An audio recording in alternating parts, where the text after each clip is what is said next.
We're here for the video presentation of our subject business law. We are member of 5 people: Smith, Surendra Paudel, Sudarshan, Bisal, Keshav, and Surmila. We are discussing on two terms like contract and negligence. First case is about contract. In the first case, there's been some mistake during the advertisement of a product which should be cost $100 was advertised mistakenly for $10, and a customer named Jenny. Jenny plans to buy the product and make a call to the office for it, but she doesn't make an inquiry. So the issue in this case can be like whether Jenny has to pay the price which was shown on the advertisement, or she will be paying the actual price. For the rule in this case, during observing the rules in this case, actually the product was not genuinely advertised for selling, but was just advertised so that customer could know about the product. So we can observe this rule under Harvey versus Fancy 1893, Harris versus Nicholson 1873, and we also can observe this case under the law Alito and Quinn 2007. So for the analysis of the case, I'd like to call my friend. Thank you. It's me, Sudarshan Pandey, one of 5 members of our group. I'm here to discuss about the analysis of the case we done. In this case, Jenny has suffered traffic for 30 minutes to reach the salon, but the price which she saw was not the accurate one. So it's not possible to give her the huge discount and make her pay only $10, but she can claim the loss which she suffered to reach the salon. Although if she had got the service first and knew about the price later, then she would be liable to pay only the advertisement amount of $10. Thank you. My name is Surmila and I am here to conclude about the Jenny case. There two different situations can be addressed. One, at the end it concludes that the circular of the saloon is only an invitation to trade. She need to pay $100, and there is no agreement between Jenny and the Saloon of Beauty and the Beast, which in the another circumstance, if she find out about the actual price at the end of after doing the massage and the manicure, then without knowing the genuine cost, then she need to pay $10, as there is both offer an acknowledgement offering assent to an agreement. Now I am moving forward to the issue of the Anna and Michael case. It was a late night. Talking about the facts, it was a late night and very wait, and then instead of waiting for the taxi, Anna preferred to go with Michael, as he is a colleague of her work, and then he was drunk. He smelled strongly of alcohol. Despite of being he was drunk, she still preferred to take the lift from the Michael. Now here is the issue about that.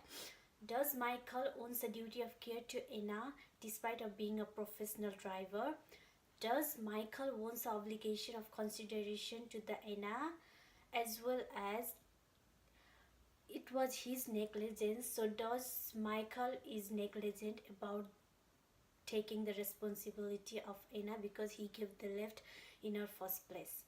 Thank you. I'll leave it another part to my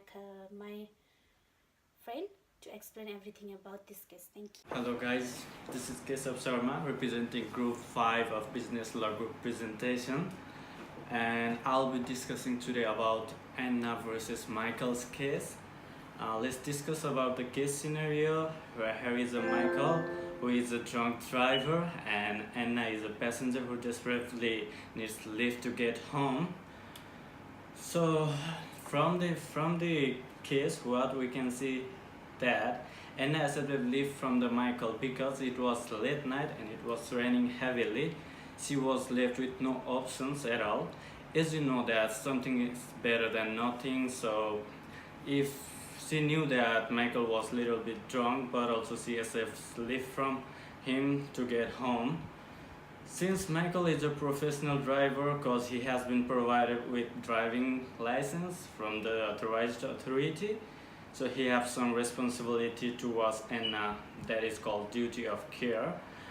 So let us discuss what actually duty of care means. The duty of care means a moral or legal obligation to ensure the safety of or well-being of a other person. So there is a duty of Michael to take Anna safely home. So from this rule here, we can get to know that Michael is breaching some rule maybe. So the other part, how it will be applied, the rule will be applied, will be discussed in the application of rule by my friend Bilas Vandari. Thank you for having me. Thank you. Hi. For the analysis of the case, Anna can express that Michael had the duty of care towards her. Duty of care is a legitimate commitment which is forced on each person who needs to play out the sensible consideration. While playing out any demonstration that could predictably damage different person. When Michael takes the responsibility for picking up Anna to leave in her destination, Michael needs to take full care that Anna is safe while he was driving in any condition.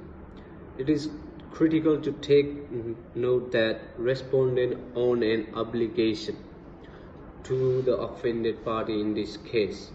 Anna is offended party, and as per duty of care, Michael is liable for the injuries for Anna due to the breach of duty of care. For the conclusion, as per the applicable law, it can be concluded that Anna can claim for the injuries as well as for the medical expenses according to the duty of care and its breach. Despite giving Anna a lift, Michael was negligent enough that he made an accident which harms Anna very much. That's why Michael is liable to pay all the damages happened to Anna because she suffered many injuries following the accident. Thank you.